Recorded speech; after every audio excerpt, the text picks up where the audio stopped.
What is going on, everybody? Welcome back to another FTN live stream. You might have just saw my face over on the MLB live stream that ended about 10 minutes ago, but I'm back here with the PGA show with my boy Dom, who's fresh off the trip to Canton, right? That's right. Yeah, just got back Sunday, went down to the expo and participated in the Kings Classic draft, the Brown division. So that's always a good time seeing some people in real life instead of Twitter forums. So it was a good weekend. Yeah, I've always found that those events, it's cool to meet the people that you talk with on Twitter and all that stuff. It feels like we talk to each other every day, so getting to meet them in person is always fun. Yeah. I've never been to Canton, but I'm sure it was a great time, and some of the pictures that I saw, so you guys had a blast. But we're here talking about the Northern Trust. So this is the first week of the FedEx Cup playoffs, top 125 from the season, and so it's going to be a good one. We obviously have a great field. I think the top 10. I think we have 9 of the top 10 golfers in the world here. And as you guys might know by now, the new optimizers live for PGA over there. We also are going to have European Tour and the LPGA, and I believe Corn Ferry Tour. I'm not sure if Axis does projections for those, but I believe that is accessible with the Opto. Don't quote me on that, but the first 3 are for sure LPGA, Euro, and obviously the PGA Tour. So pretty excited about that. Some of the things that I wanted to touch on about the Opto real quick is some of the features. Obviously, you guys are going to know the basics of most optimizers, and some of my favorite parts in terms of what you can do with it for PGA lineups is the min max exposures. I feel like with some optos, I'm like racking my brain trying to get certain players set to a certain exposure. So now you can actually add minimum exposure. So say you want, I don't know, Patrick Reed, 15% of your lineups, no matter what, you can do that real quick and easy. So it's one of my favorite parts of the Opto for PGA specifics. I'm going to be rolling out some tutorial videos for that as the week goes on. Probably by the end of the week, I'll have 2 or 3 of them up, and then next week I'll have a couple more. Dom said he's been messing around with it, so hopefully we can build some good lines for this week. And how you feeling about that, Opto? Good. I mean, it's always different to kind of getting used to some of the new optimizers, but this one is about as straightforward as it gets. And to anyone watching this, it's actually free until Monday, so take advantage of it tonight. I mean, it's not going to do you a whole lot of good over the weekend unless you're building showdowns or whatnot, but definitely take advantage of the free optimizer tonight because it's going to go behind a paywall. I'm actually shocked they're putting it out for free, so take advantage of that for sure. Yeah, very good point. Make sure you guys are getting on that. And it's also going to be free for MLB and NFL. So free for all 3 of those sports. So make sure you're checking it out and asking any questions that you guys might have on it. But without further ado, let's head on into this week's tournament. We'll start at the top. We'll go price by price or pricing tier by pricing tier. Talk about some of our favorite plays, maybe some fades, maybe some ownership discussion. But at the top, we obviously, like I mentioned at the top of the show, we have a ton of top end talent. 9 of the top 10 golfers in the world are here, and I believe 6 of them are in this range. So starting at the 10K and above, we'll start with the 2 that are over 11K. I think it's a big decision here. I was actually surprised to see DJ catching some steam. I have him at about Yeah. 11%. I thought he would go completely unowned this week with him being priced up there with Rom, but 11%, it's not a big number, but it's more than I expected. So how are you feeling about the Rom versus DJ debate, if there even is a debate for you? I'm not getting up there, but if I am, it's Rom. I was just kind of looking at Dustin Johnson over the last couple events. I mean, he's been missing greens at a pretty high rate. These are some of the smaller greens on tour. I watched some of the 2019 Northern Trust was actually at this course, the Liberty National Golf Club. So can kind of take a little bit from that. But if he's missing greens, you kind of look at what they're doing from scrambling and around the green. Dustin's actually lost strokes around the green in 5 of his last 8 events. So it's just something that I'm not going to be willing to pay over 11K for. Yep, I'm right there with you. And if I am going up here, which I think you can do it, I think there are Yeah. ways to make the ROM build fit. And it's obviously going to be a build that is going to be popular because I have ROM as the highest projected owned player on the slate or in the field. So people are going to do it. And I think you can. I mean, obviously, ROM is everyone's top golfer in the world. I think everyone's kind of on board with that now. He has the top projection for me by a pretty wide margin. But again, it kind of comes down to how comfortable you are with that build. So yeah, I'm definitely team Rom over DJ this week, and I'm surprised that the ownership's as close as it is. Not that it's a ton for DJ, but more than I kind of thought. So these next 5 golfers in that 10K range, anyone sticking out between Spieth, Xander, Morikawa, Brooks, and Rory for you? Yeah, so it's Rory for me. That was the first bet and only bet I have on FTNbets.com right now, and outright on Rory. I think I got him at 22-1 over on DraftKings Sportsbook, but the price tag making him the seventh highest priced golfer is pretty appealing, especially in one of these fields. I mean, it's crazy to see 7 guys priced above 7K because I truly can't remember the last time I saw that. Usually 6 is the max, and I think I've seen that once or twice, and it's in some of these fields, but he finished T6 at the Northern Trust in 2019 at the same course. He was third in driving distance, fourth off the tee. Enters the week in pretty good form. The last event we saw him in was the WGC FedEx St. Jude. From a stat perspective, for finishing T12 like McIlroy did, he led the field in off the tee. He was second in tee to green and fairways, and he was third in greens and reg and approach. So when you finish outside the top 10 and you're pushing those type of numbers, obviously your game is trending in the right direction. He struggled on the greens, but that's not something I usually like to weigh in too much if everything else is going right. So Rory at $10,000 is an easy one for me this week. Yeah, I'm with you on Rory. Again, another guy I was kind of surprised to see his ownership. I thought Morikawa would Yeah. be the guy in this range for the public, but it looks like Rory McIlroy's taken over that. 17% projected ownership for me right now with Morikawa at 15, and then Spieth behind those guys at 14. I like Rory. I think he is a great bet this week. I kind of had the feeling earlier where I was going to bet him and probably not play him in DFS because there's one name that I never played this guy, and I'm going to play him, but he's a little bit cheaper than Rory, and that's kind of why I am not going to get as much Rory as I All probably right. would like to. But I do really like Rory. I'm totally with you. I was talking earlier in the week, and the last time we saw Rory gain a full stroke in putting, he won at Quail Hollow. So if he can just get the putter going, and I know he struggled around the greens at times too, but we know he can do it with the irons. We know we can do it with the driver. If he can put it all together, we know Rory can win here. I will say the ownership is a bit surprising, but I guess it shouldn't be as Yeah. surprising as I probably expected because he started around into some good form with a T12 and a T4 in back-to-back weeks. So as for these other guys, Spieth, Xander, Morikawa, Brooks, is there anybody here that you're liking or maybe have interest in but aren't going to get to because of your love for Rory? Morikawa stands out on some of the teams that I won't have Rory. I think I'll kind of find a way to push Colin in there. He rates out very well in a lot of my models, especially as of late. Having a solid season, obviously. On the season in this field, he leads in ball striking, approach, and greens and reg. His scrambling numbers kind of make me a little hesitant, but if you're hitting greens as much as Morikawa is, I'm not going to worry about it too much. Outside of that, there's not a whole lot more I like in this range up here, but getting Colin at 10-4 and Rory at 10, there's a way that you can get both of those guys in with the soft pricing. So I don't mind Morikawa this week either. Yep, I prefer Morikawa in this range if I had to pick one. Yep.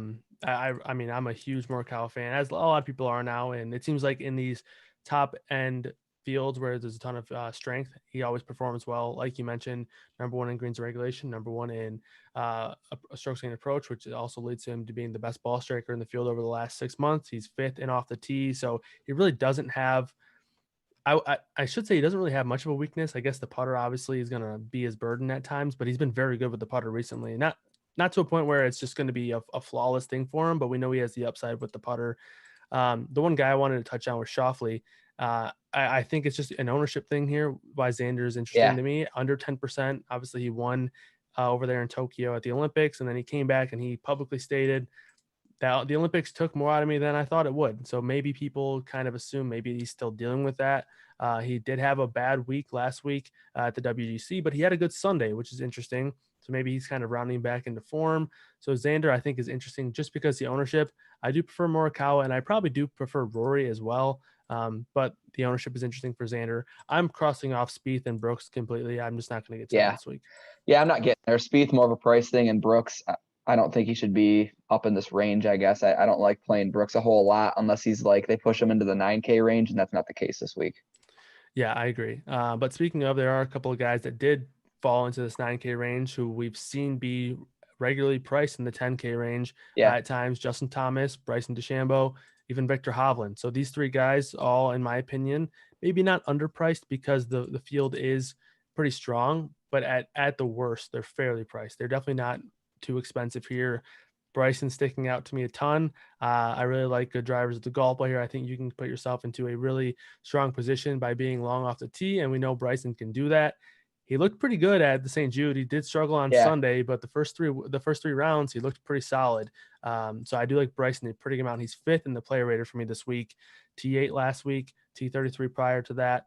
He did miss the cut, but a T19 and a T26 in 4 of his last 5 events. So I'm liking Bryson a pretty good amount this week. Your thoughts on Bryson? I don't mind him. I like the ownership. He had a low ownership at the St. Jude, and I took advantage of that. Obviously, like you said, the back nine on Sunday kind of derailed his week, but at the same time, he was right in it, making birdies, and he was contending. So I don't mind the ownership there. If I had to choose between the three, I'd probably go Victor Hovland, still chasing his first win of the year. Been very consistent in terms of making the cut all season, pushing out top 5 finishes. He had a pair of top 3 finishes in early May at the Wells Fargo and the Valspar. So, I mean, we know the high end upside is there, and he's also gained strokes on approach in each of his last 5 events. So I like Hovland. You got his ownership at 11%. I could see it getting sub 10 just because of the range that he's in. I mean, like you said earlier, Justin Thomas and Bryson DeChambeau are usually in this 10K range, especially when there's 7 guys up there. So I think Victor's ownership could essentially get pushed down a little bit more than that. Yeah, I'm with you. I think a lot of these guys, these three, those that I just mentioned, JT, Bryson, and Victor Hovland, their ownerships are getting pushed down because of the interest in guys like Rory and Morikawa and Berger, who's going to be a little bit cheaper than those guys. So they're kind of all getting left out, right? Like, Yeah. even though I do like Bryson and Hovland more than Justin Thomas, I still think Thomas is a strong play this week as well. We Yeah. haven't really seen him necessarily have great form, but it's not like it's been off the rails bad. It's just been really the putter that's really kind of essentially pushed him down, and he's made the cut and finished top 25 in 4 of his last 5 events. So obviously we're waiting for JT to kind of regain that form where he's going to be elite again and start winning tournaments, but it's all going to start with the putter. And that could happen this week, but I do prefer Bryson and Hovland at the top of this tier. Anybody else you want to touch on in this 9K range? 9K, I am getting a lot of exposure to Patrick Cantlay. Leads the whole PGA Tour this season in scrambling, and he's doing this while not missing many greens. He's had 6 straight events where he's gained greens in regulation on the field. He led the field at the St. Jude in greens in regulation. He's been playing really good on the par 4s this season. Ranks 5th in the field in par 4 scoring on the year. On par 4 scoring is, like I said in my square 1 video, but the range for this course on the card is insane. It goes from 295 to 495 essentially. So the par 4s are all over the place. A lot of times you'll see like 8 holes from 400 to 450. It's just not the case this week. It's all spread out. So I want some guys that are able to score on the par 4s because that's where moves are going to be made. Yeah, I think Cantlay is a strong call. I think people are kind of down on him because he's burned people when they play him, but that doesn't mean he's necessarily been bad recently, right? He's Right. 4 out of his 5 top 23s in 4 of his last 5 events. Obviously, he won at Muirfield in that playoff against Morikawa a few events back for him. So like we've seen him play well. It's just when he doesn't play well, that's when the whole public is on him, and that's kind of where this whole Patrick can't play type narrative comes through, right? He is going to have ownership about 15%, but he's not the only person attracting ownership here in this range. I have Scheffler about 15% as well, which I like. This guy Scheffler is a guy who I think is going to break through here eventually. He's been a guy who's kind of got a narrative, play well in the first 2 rounds and then just can't compete or can't get it done on Sundays. Again, I don't really like to put a whole lot into those narratives, but I think that's kind of where people are at with Scheffler, but he's looked good recently. And then Berger getting a ton of ownership. How do you feel about the Berger ownership? I think a lot of decision-making in the lineups are going to come down to the key chalk plays. Jon Rahm, Rory McIlroy, Daniel Berger. Obviously, probably not fitting all 3 of them in there unless you really want to do some weird things with the back end of that lineup. But Berger's probably the odd man out to me just because of the pivots around him. I really like some of the guys that are a bit cheaper, and I think Cantlay and Scheffler and even maybe finding that $400 or $500 to get to Hovland and DeChambeau is kind of the route I'm going to take.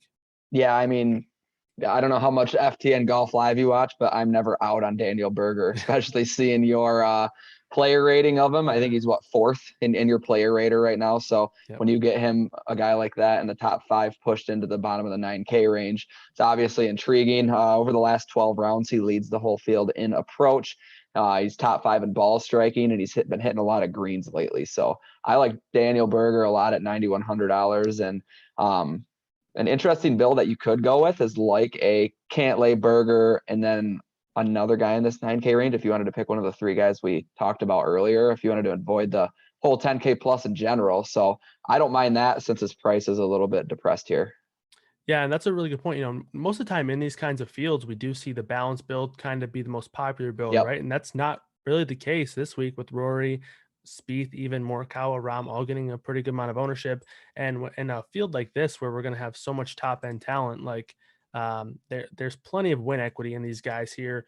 You mentioned Berger, number 4 in the player rater, Cantlay 7, and then if we creep down into the 8K range. Paul Casey's number 3 in the player rater. He has 3 top 10 finishes in his last 5 events, including a top 15 and a top 36. So, or T36, I should say. But Paul Casey is someone that I like, potentially a bit underpriced in my opinion. I think he's a very consistent golfer. Obviously, we know he's performed well in these tough fields before. So, how are you feeling about this 8K range? Again, I think there are plenty of options, but I don't think Casey's getting a ton of ownership. I have him at 14%, so it's not like he's going to go completely under the radar, but he's not in Berger and Rahm type territory where he's going to be potentially 20%, pushing 25% in those smaller contests. Yeah, like you said, he's way up there in the player rater. It seems like in these type of fields, he doesn't have the official world golf rank to really push his price up, but the form's been there all year. I mean, I've been rostering Casey just about all year. I mean, in some of the majors, he was in the upper 7s. So it's like he's not getting the price boost that I think he should. He hasn't lost strokes on approach all year in 2021. You don't see that very often. And like you said, he's just been pushing out top 10s like it's nothing. So I like Paul Casey a lot, and he's very easy to fit into your lineups. Yeah, 100%. I totally agree with all that. How about the 2 above him, Harris English, who, he's also had some good recent form as well. Obviously, he had the win. I think it was 3 events back for him, and then he has 2 other top 5s in that time. Obviously, where he had that big Sunday blow up, and people probably were betting on him to win. There, I kind of had a feeling that he was going to pull it out. I was up all the way up to number 10 in the world golf ranking. How about Harris English? I'm probably going to pass on English this week. Not because I don't like him, but just because, you have Berger a little bit above him. Then you have Casey. That's actually cheaper. So I probably prefer those guys over English. Yeah, I'm crossing out both Webb Simpson and English here in the upper 8s, just based off of all the guys around them, especially above, and then Casey right below. There's no situation in which I get to either of those guys. All right, cool. So under Casey, we'll talk 8-6 and below all the way down to 8. It's kind of like my I'm just gonna say it's like my wet dream, right? At the bottom, we have Joaquin Niemann, Tony Finau, and Corey Connors all within the same kind of price tier of each other. These are some of the 3 most rostered guys for me all year, especially with Niemann and Finau. So I'm definitely going to be living in the bottom of this 8K range quite often with Niemann and Finau specifically. But those aren't the only guys that I like in this range. I also have some love for Cam Smith, another guy who we've seen consistently perform well in tough tournaments, I guess I should say against tough competition in these strong field events. I have him at under 8% projected ownership, T5 last time out, T10 prior to that. So I'm liking Smith a pretty good amount this week. Smith, Finau, and Niemann are probably 3 of my favorites here in this 8K range. Yeah, and this is another example of the strong field pushing guys down. Someone's got to be in the low 8K range, and these are the guys that were pushed down here. I mean, you can argue that some of the guys priced above them should be a little bit lower, but we're getting the value on guys that have upside that we've seen time and time again. So I don't mind any of all those guys. Connors is probably my preference if I had to pick in this lower range, but I don't think I'm going to have too much exposure down here. Yep, that's totally fair. I mean, I think Finau and Niemann are guys that I'm just waiting on to get a win here. Obviously, Finau hasn't won since I think it was 2016 at Puerto Rico Open. Yeah, and Niemann hasn't yet. I mean, Niemann should have in our home state. He had it, and he had it in his grasp, and he let it go in that playoff. But again, it could be the week. I really like the upside that those 2 present, even though we haven't really seen them close it out yet. I think they can do it. And I think we kind of all are on that same page where they can do it. They just haven't done it yet. So one guy I want to talk to you about, the guy who won here in 2019 when they actually played this event at this course, Patrick Reed. Any love for Reed? Yeah, I don't mind him. And it's just from a price perspective. I mean, he's pushed into this range, and he's a guy that we've seen creep towards 10K often.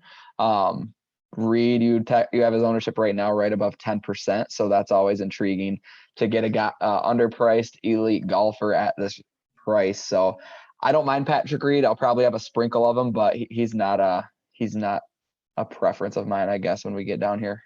Yeah, I think the thing for Reed for me is he's surrounded by so many golfers that are just elite ball strikers. Like you have Casey down Right. here. I even consider Finau and Neiman up near that range in terms of just great ball strikers.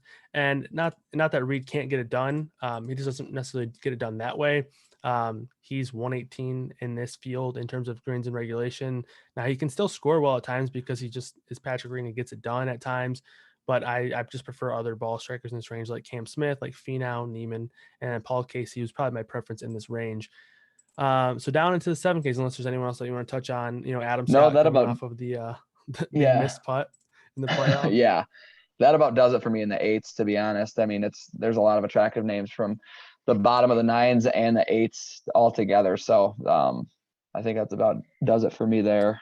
Yep, a lot you can do in terms of even just starting the Yeah. lineup in that range. So let's head down into the 7K range, talk about the top first. We'll talk about, 7-9 through the 7-5.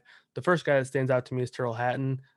He's not going to be necessarily underlooked or I guess underowned, but he's going to be in that mid tier in terms of ownership. I wouldn't quite consider him chalk. About 13-14% is where he's been kind of drifting in between so far this week, but he's one of the top point per dollar plays for me at 7,800. I mean, this is a guy that we talk about time and time again in terms of just having upside. The consistency hasn't necessarily been there for him, but we know he has the upside. In his last 5 starts, he has 3 top 20s, 2 missed cuts as well, but he did have a T2 in there. So I like Hatton. I like his upside that he brings. Yeah, I'm always on Hatton. I mean, he's a guy that I can really never quit, especially when he's sub 8K. One guy that I have interest in is Russell Henley. Henley, fresh off a top 10 at the Wyndham, been playing really good around the greens. Just a guy who's pretty solid and getting a little bit of a price boost because of his recent form, playing a lot better. He went through a little bit of a rough patch. He gained strokes on bent grass greens, which is what we see here. But in 4 of his last 5 events, he's turned in a top 20 finish. So it's hard to ignore that. Yep, the form has been good for Henley, and he's been in contention. Like last week, Right. obviously, he was, I think, 3 or 4 strokes ahead going into Sunday. At the U.S. Open, he was ahead, and he just has blown it. So that's Yeah. pretty much all you can say about Henley. So obviously, he's been in contention. So at 7,600, if he wins, that's great, but you don't necessarily need a win out of him. But we know that he has the ability to compete. Another guy that sticks out for me is Kokrak. He's 20th in the player rater. I'm at about 13% projected ownership. A T26 and a T12 in 2 of his last 5, along with a T34, but he missed the cut last time out, and he has another missed cut within his last 5 starts. But Kokrak at 7,700, he kind of fits the bill for me here. He can score 17th in the field in birdie or better, 26th in greens and regulation. He's good off the tee, 15th in off the tee over the last 6 months, while being 17th in distance. So I like Kokrak. He can putt a little bit too, 7th in terms of strokes gained putting over the last 6 months. So Kokrak and Hatton at the top are kind of the guys I'm most interested in, but I can get behind Henley as well. Any other golfers in this range? Nothing really stands out to me until we get to the bottom here, if you don't mind me jumping down. Yeah. Jonathan Vegas, he's down at $7,100. Game's really taken a turn for the better. It's actually kind of insane. He was a little rusty at the beginning of the year and late last year, but he hasn't missed a cut in just over 4 months. The beginning of April, he's made the cut in 9 straight events, which includes a pair of second place finishes, a 3M Open in Minnesota and then the Palmetto Championship. He played the Northern Trust back in 2019. He only finished T38, but he was 3rd in the field in ball striking. It was just a very bad week around the greens and on the greens for Jonathan Vegas. 3rd in the field this season off the tee. He's always had a very strong off the tee game. So I do like Vegas. I like the way he's been playing lately. Over the last 12 rounds, he's top 10 in both greens and regulation and scrambling. So when you compare those two together at a place like this, that's very intriguing at $7,100. Yeah, for sure. I like Vegas as well. He's 8th in driving distance on the year. And he's 22nd in ball striking in this field over the last 6 months. So I can get behind Vegas for sure. Like you mentioned, the good recent form, 3 straight finishes inside the top 16, and then two pairs of runner-up finishes over the course of his last 10 starts. So I like Vegas as well. The pivot off of Vegas, because Vegas is going to have ownership. I have him at about 13%. I think I'm still okay with that ownership because I do like him a good deal, but the pivot for me would be Charlie Hoffman, who I've kind of flip-flopped on him. Again, another guy with some inconsistencies at times. He does have a top 3 in his last 5, but he did miss the cut last time out. 24th in birdie or better, 44th in greens in regulation, 22nd in driving distance on the year. And then over the last 6 months in this field, he's 5th in approach, 17th in tee to green, and 10th in ball striking. So I'm liking Hoffman. At times, the putter can get away from him, but he is 39th in this field over the last 6 months. So I think Hoffman's a really strong play. And I think he's just going a bit overlooked at 7K flat. Yeah, he is. I mean, that's a guy who for a few weeks there, we were playing every single week. We were mentioning him on the FTN Golf Live, and he was just never letting anyone down. So when you get him at a depressed price like this, yeah, I'm in on Hoffman. Yeah, and then the last guy I want to touch on in the 7K range is Cameron Chingali, projecting pretty well. One of the top point per dollar plays in this range for me. It's kind of Vegas, Hoffman, and then him competing with Hatton and Kokrak, who are up there as well. But Tringali, another guy who the form's been pretty good. In his last 5 starts, he has 4 finishes inside the top 26. Did miss a cut in there once, but he's been fairly consistent so far this year. So how are you feeling about Chingali this week?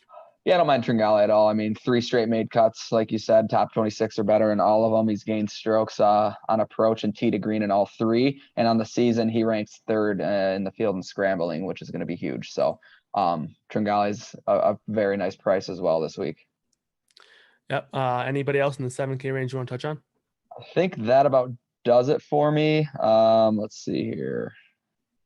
Yeah, I don't have much exposure to anyone else. Seamus Power is interesting, but I just don't like him against this field when he was playing well. It was in a lot of the weaker fields. But yeah, that about does it for me in the 7Ks.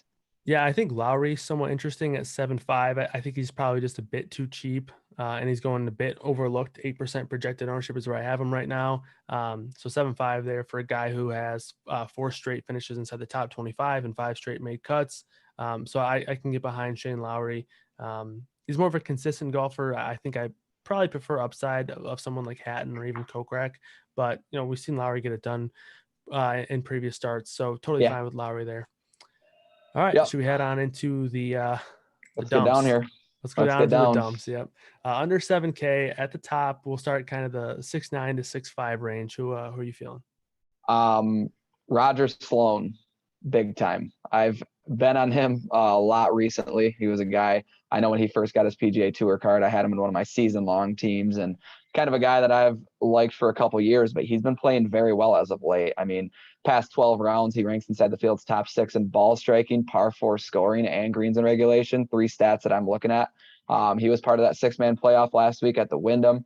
Hasn't missed a cut since the end of June. And then in terms of his recent form, he has 3 top 25 finishes in his last 5 events. So it's just very interesting to see how well Sloan rates out for me in the 6K range. Yeah, I can get behind Sloan. I think he's kind of similar to Power, where a lot of times when we've seen him spike, it's been in weaker fields, but I still think he can get it done. And you get him under 7K. Obviously in the playoff last week, he jumped up 113 spots in the world golf rank in 1 week. So that's always nice. So I'm sure he's thrilled about that, but 17th on the season in greens and regulation, which I think is a very nice number there for someone that's 6,800. I think $100 cheaper than him. You have Harold Varner, who played this course in this event in 2019 and had the T3 finish. So clearly he has some success here. Obviously, when you're looking at one start, it's tough to really feel comfortable making your basis on that. But we've seen Varner have nice weeks at times. Another guy who can really be inconsistent with that putter, 101st in strokes gained putting over the last 2 years. But like in terms of guys here in this below 7K range, he doesn't really have a ton of like weak spots. Obviously, he's not like a flawless golfer, but when you compare him to other golfers that are like 6K, he's in the top 75 in every stroke gain category over the last 6 months. So he's doing a lot of things averagely, so that can lead to some decent weeks there. But the guy that's really standing out to me is Matt Wallace at 6.5. He is one of the top point per dollar projected players for me this week, coming off the T8 finish, 3 straight made cuts, 42nd in the player rater, even though he's all the way down here at 6,500 on DraftKings. He's 41st in the field in approach, 50th in putting, 48th and off the tee, 29th in tee to greens. Some of the greens in regulation and birdie or better numbers I don't love, but the strokes gain numbers do look pretty solid. He's top 50 in every single strokes gain statistic over the last 6 months. Yeah, it's hard to overlook Matt Wallace when you get a guy who's top 60 in the world, a top 60 Yeah. player in the world down in the 6K range, let alone the middle of the 6K range. That's always interesting. I mean, you look at some of the names around him and he just has a much higher pedigree than some of these guys. So I can definitely get on Wallace. Yep, for sure. And then you mentioned top 60 in the world down here, kind of in this value tier. Mackenzie Hughes also fits that bill. He's now Yeah. 53rd in the world golf ranking. Also has made 4 straight cuts. He has a top 10 in there and 2 top 15s in his last 5 starts. So any love for Hughes? I'm personally probably not going to get to him just because of my interest in Wallace and then also Varner and then one guy that I'll touch on after this. But Hughes kind of fits that bill for someone that's also a bit higher in terms of that world golf ranking and that overall pedigree. Yeah, and that's a guy who everyone knows can always get hot with the putter. So Mackenzie Hughes is fine down in this range. Like you said, I don't think I'm going to get there. I'll let you touch on your guy first because I have a guy that I'm going to be pretty heavily exposed to down in the lower 6Ks. Okay, cool. My guy's Taylor Gooch. He burned me Okay. last week. He was a core play for me last week, and he obviously didn't come through. But over the last 6 months, he's 22nd in strokes gained approach in this field, which, again, some of these numbers, when you're kind of under 7K and you're up in the top 25 in some of these stats, it's really impressive because you're going against the top 125 players on the PGA Tour on the season. So some of these strokes gained numbers that are maybe in that 40 to 50 range or even above that, they're actually really solid, especially as you find yourself in this cheaper tier. So Gooch, I do like 22nd in approach, like I mentioned, 35th in tee to green, 45th in strokes gained ball striking over the last 6 months. He's cheap, he projects well, and he's not going to be too popular. I'm at about 4% projected ownership, 40th in the player rater this week. So Gooch is kind of, I still think I like Wallace more, and you get a little bit of more of a discount with Wallace, but I'll have some interest in Gooch as well. So for my guy, Kyle, you're going to have to scroll all the way down to the bottom. Sam Ryder, 6K flat. Um, I think it's a very good price at the minimum. Obviously, comes into the week making a cut in each of his past 5 events with a T3 at the Barbasol. Followed that up with a top 25 at the 3M Open. But looking at his past 12 rounds, he rates out as good as anybody in the field with what I'm looking at. Top 15 in the field in approach, ball striking, and par 4 scoring. When you get that to any extent when you're playing the recent form narrative at the minimum DraftKings price, it's going to move the needle for me. The 6K allows you to do basically whatever you want at the top. Like you could start Rory and you could probably do like a Rory Cantlay Burger in Ryder and still be able to fill it out fairly well. I mean, there's a big advantage to having a guy at 6K. Obviously, not a sure thing. That's why he's priced at 6K. But I like the way that Ryder's been playing heading into this week at the Northern Trust. Yeah, I mean that's a good call. I mean, like you mentioned, 5 straight made cuts, including in his last 4 starts, he's inside the top 40 with that top 3 that you mentioned. So yeah, I can get behind Ryder as a punt there. I think the guy that was the cheapest that I was looking at was Old Faithful Doug Gim. Yeah. um, 2 straight missed cuts, but again, like we see him have big weeks when he can work the putter, and I think also a problem with Gam lately is that he's been popular recently. Like there's been weeks where he's actually been one of the more popular golfers in that specific tier that he's been in. Now he's down at the very bottom in terms of pricing. I have him for under a 3% projected ownership. So typically, like when we get Gim as like chalk, or like I don't know, someone for example, Keegan Bradley as like chalk when they just can't putt and that really hurts. When they're chalk, that can end up biting you. But when they're low owned, if we get him on a hot week with the putter, we know that he can kind of compete in other ways. 11th in greens and regulation.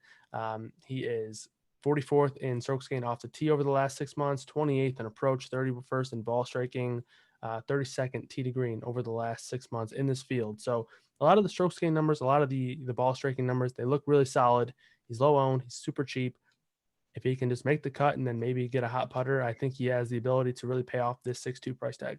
Yeah, I was going to bring up Doug Gim along with another guy right at 6'2" with him who you have projected under 1%, Russell Knox. It's a guy who's really had a solid season. $6,200 is clearly affordable. He's gained strokes off the tee and on approach in 4 straight events. He did miss the cut at the Barbasol and 3M Open back-to-back, but kind of bounced back last week at the Wyndham with a top 25, first top 25 since the beginning of May at the Wells Fargo, it looks like. So hopefully Knox is getting back on track. And a lot of his recent form stats are looking pretty good down in this range as well. Yeah, Knox 5th in greens and regulation, 34th in over the last 6 months in strokes gained approach. So some of the ball striking numbers have been there. Kind of similar to Gam where the putter has failed him, but it's 6'2".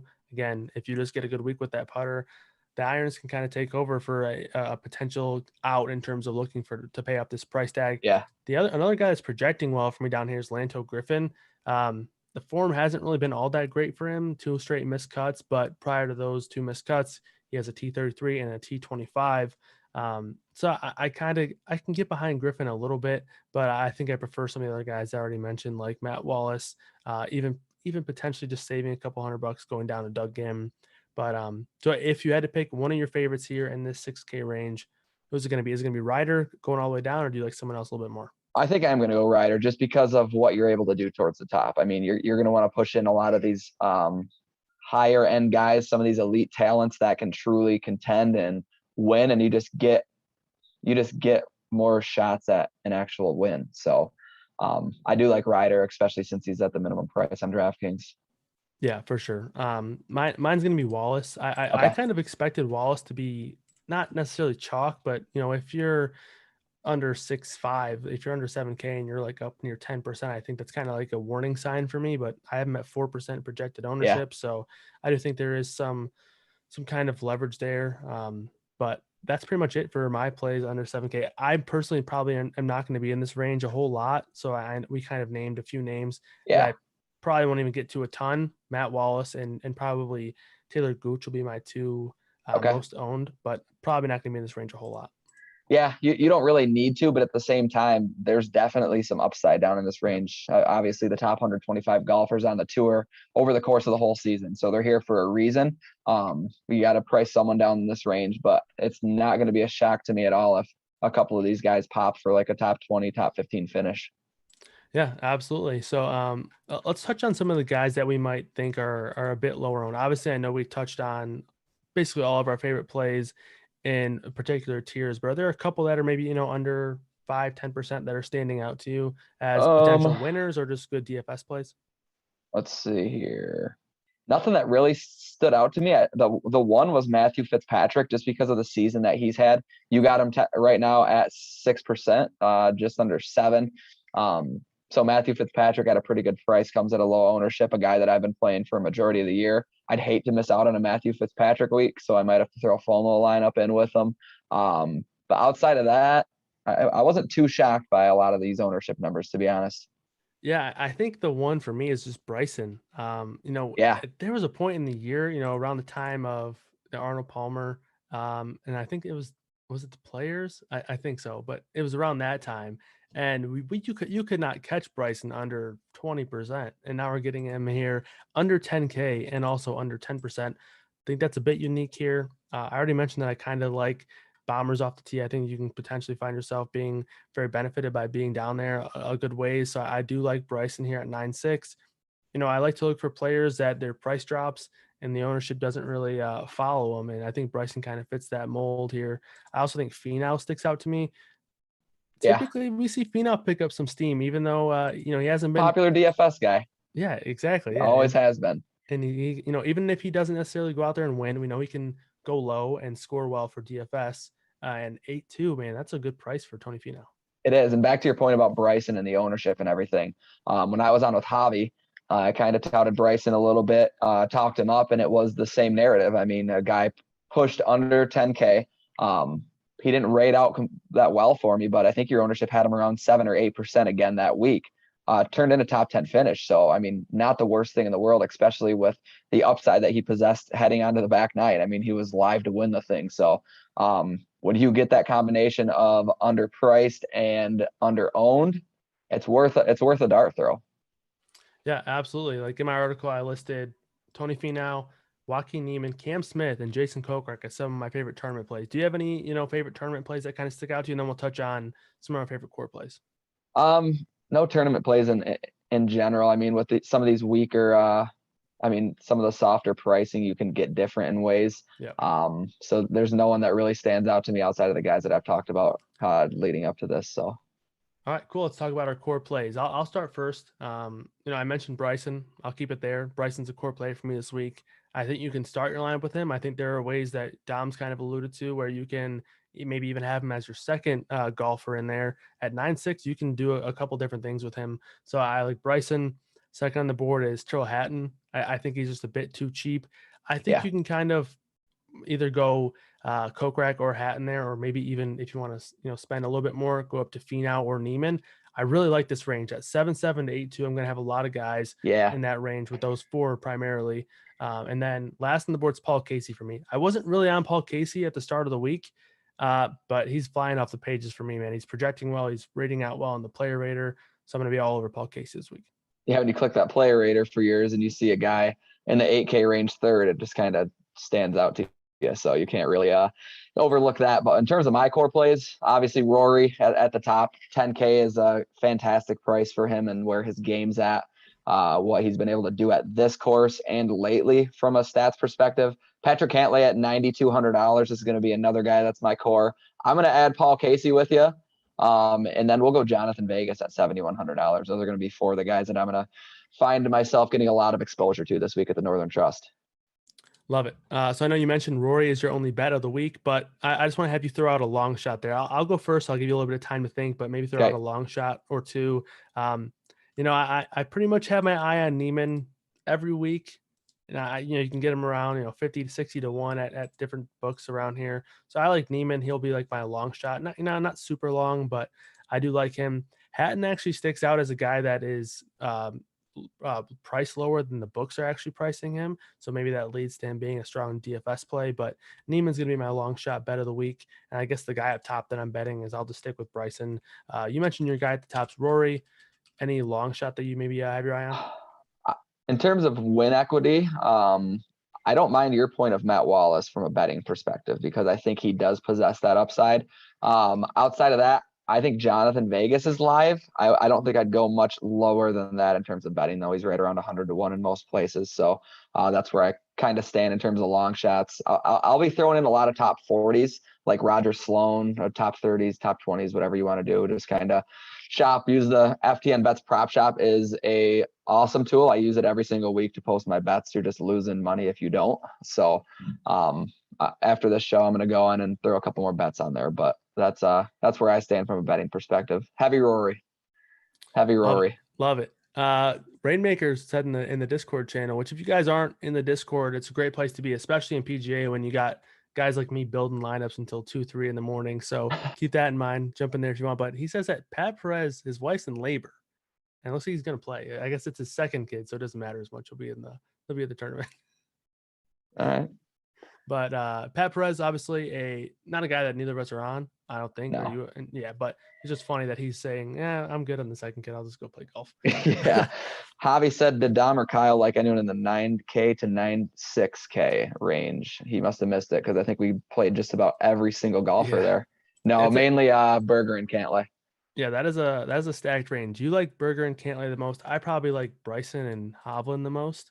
But again, like you can very easily build a lineup with 2 or 3 of those guys in there, and still not feel like you're giving up a ton. So a lot of upside throughout the whole pricing kind of board. So anything else you want to touch on before we get out of here? No, that should do it for me. All right, well, that's going to do it for this week. I think Alex is going to be on next week with you. But until then, good luck, everybody. Hopefully we can have a good week here at the Northern Trust, and we will be back next week for the second round of the FedEx Cup playoffs. Again, if you guys haven't already, go subscribe to NFL. I believe we might have a few early bird packages still available. Don't hold me on that. They've been kind of flying, but last time I checked, we had 50. But either way, go and get in there. And then also optimizers are free for the weekend. Baseball, preseason football, and golf. So go check those out while you guys can. Get your hands on them. Get used to the product. Because once it goes behind the paywall, you have to pay for it. So hopefully you guys are going to. And about the daily package, let me just tell everyone that's watching this. I can't imagine waking up on a Sunday morning and not pulling up your player rater, Kyle. That is huge. That is huge. Ownership projections, everything. I mean, there is so much for the football season that we're going to be able to do this year. And last year was awesome. This year is going to be a whole different story. So 50 left, go get it. Yeah, go get it while you guys still can. I'm really pumped for the year. And, we're only, 3 weeks out now. So it's coming up on us. But we will see you guys next week. Good luck, everybody. See you tomorrow.